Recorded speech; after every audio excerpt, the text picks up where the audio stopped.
I want to echo what the Master of Ceremony has mentioned previously, and that is to thank our Heavenly Father for His guidance and His love, His provisions to all of us, that has enabled us to be gathered here this morning to witness this extremely important milestone and occasion, not only for the government of Papua New Guinea, NARI as an institution, but also Wantok Produce Limited, working in collaboration with these entities to be able to bring Papua New Guinea taro to the rest of the world, and in this particular instance, first time ever into New Zealand.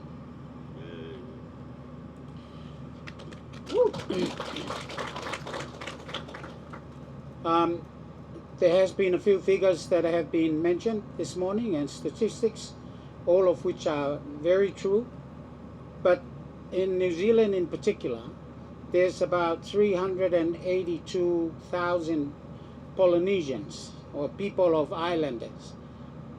Tonga, Samoa, Fiji, Cook Island, Vanuatu, Tuvalu, all the other islands that we know of, that now live in New Zealand and call New Zealand home.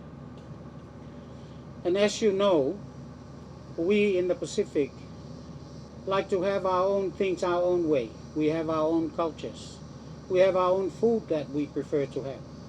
So even though a lot of these people have lived in New Zealand for many, many years, they still want their taro. They don't want to eat the potato. Some of them do take the sweet potatoes, but we want our own food.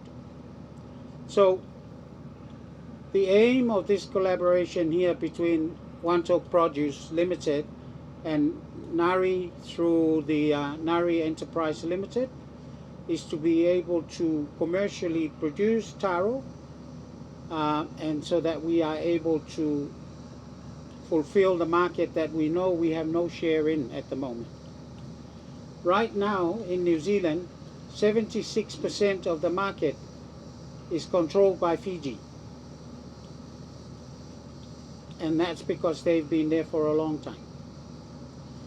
The birth of Wantok Produce has come about because of that very reason. I was forced to move to New Zealand during the COVID because we had children that were in boarding school.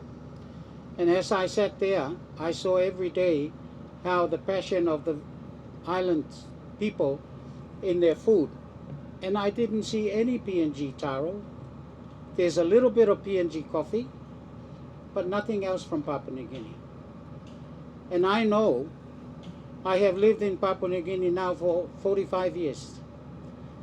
I think when I came here in 78, 98% of you seated here were not born. So as you can see, I've got a lot of survey about PNG, and I know that 70 to 80% of our farmers are women. And that's the other reason why this passion has grown. It's because we want to make sure that our women farmers have a space for them to market their produce. So although it's only the beginning, I see this collaboration here as something that we will be sitting back in the next 10 years and say, wow. And we can thank all of us. I especially want to thank the Minister, the Honorable Boito. Thank you so much for your presence here today, because you being here brings a lot of comfort to us, because we now know that the government of Papua New Guinea, that Prime Minister and his cabinet are behind this move. It will be remiss of me not to thank the Honorable Chairman and the Council here at NARI for their vision, and for them to being able to see that there is this opportunity not only for NARI but especially for our people in general, the grassroots people. In the past 2.5 months, I have been going out to the villages, especially around Situm and Pusu areas, with my staff buying taro. It's a lot of hard work, but it brings a lot of satisfaction to me, because I see we have gone out there, we've made it possible for our women farmers who struggle to get on the PMV, pay the 10 kina, 15 kina for every bilum of taro or whatever they are bringing into the market. Then they have to pay to get into the market. They pay the wheelbarrow guy who's there. Us going out there gives money into their pocket. They don't have to give that to the PMV driver. They now have it. Once we give them their money, they're very happy. I've had a lot of women farmers who come up to me and say, thank you so much. Thank you for coming out here and for getting our taro. Now, it's not just me only. I have some of my staff here. Can you guys stand up, please? They're all wearing green here. So these are the people that I really want to take my hat off to, because they are the ones that really make what happens here at our facility move. They are the ones that make sure that the taro we put into those bags to send to New Zealand to share with the rest of the Pacific and the world is of best quality. That's what we want to do. Thank you. So like I said, there is no PNG taro in New Zealand, so this is the first shipment. This will be the first time, apart from some of the samples that I've taken in the past 3 months or so, and the response has been tremendous. Everyone that has tried our taro said this is the best.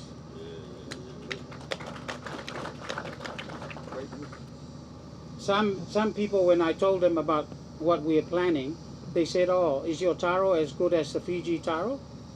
I told them, once you taste the PNG taro, you will never go back to the Fiji taro.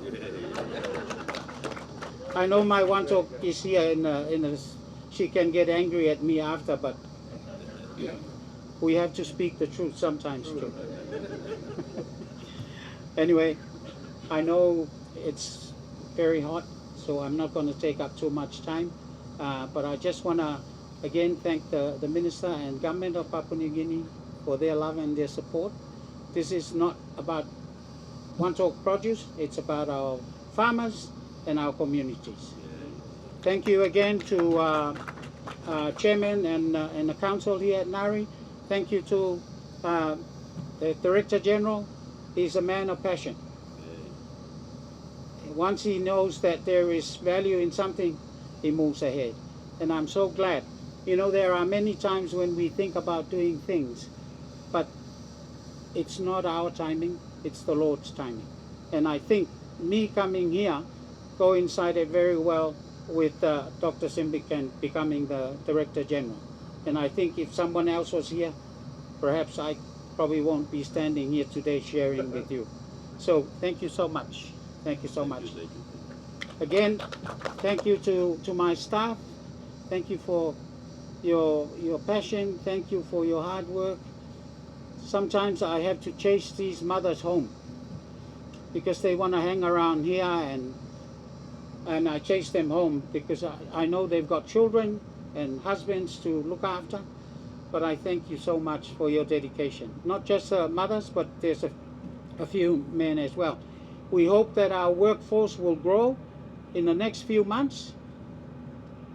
When we were very busy, we had about 23, 24 staffs, all working during the day and at night to make sure that this container is filled up. One of the main concerns of us, of course, is not that we don't have enough workers, but because we don't have the supply. So I'm very happy that Director General and others are addressing that issue of the shortage in supply. And obviously the solution to that is for us to get into commercial farming, and so that we can have enough to supplement what our subsistence farmers, our mothers in the communities are doing at the moment. Last but not the least, can I please thank Auntie Monica? I think if I don't mention you, my wife is going to chase me back here when I go there next week. Thank you so much for looking after me. You make my life a lot easier, you know, because it doesn't matter what time I come back after going to Situm. I know I have a bed to sleep on, and I know I have food. So I am so grateful to you and the girls down at the guest house. Thank you so much. There are others here. I thank all of you for your friendship. When I came here, I didn't know anyone. Now every person I see on the road is waving. So thank you so much. Keep up your good work. Keep up your faith. May God bless you. Thank you.